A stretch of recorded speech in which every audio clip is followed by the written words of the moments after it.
Okay, doing a brief lesson here on creating graphs using Excel. This is something you'll have to do for your labs.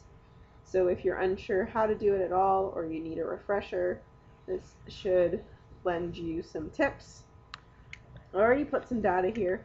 I'm going to show you two graphs just so I can show you two different types of trend lines or lines of best fit. The first one here, we're going to put a distance time graph together and show you that it estimates a curve.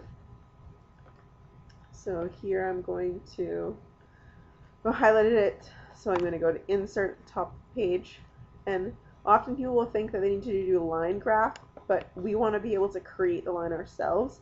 So we're going to do this as a scatter plot where we're just seeing the points. So we'll choose that one. I've only got one line to do, so I don't need a legend. And since this is a lab, we're going to have figure headings, so I actually don't even need a title at all. But I do need some axes labels, and you can find those. You can see the chart tools are here because we're clicked on it.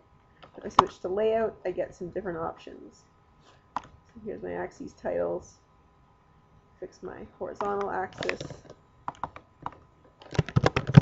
Time in seconds, and I want my vertical, and I usually choose the rotated one.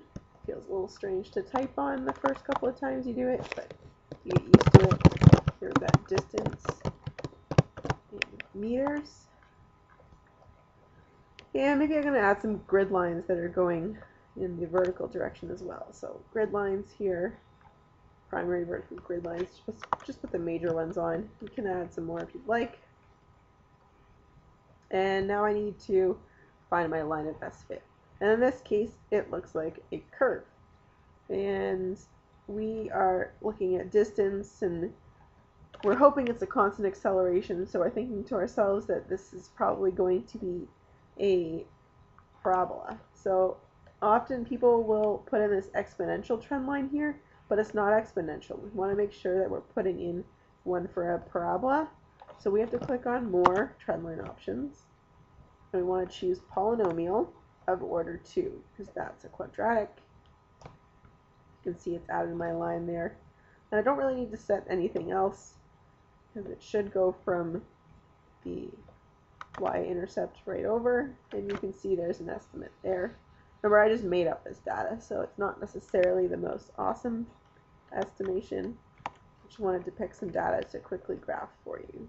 Okay, so here's my graph of my parabola.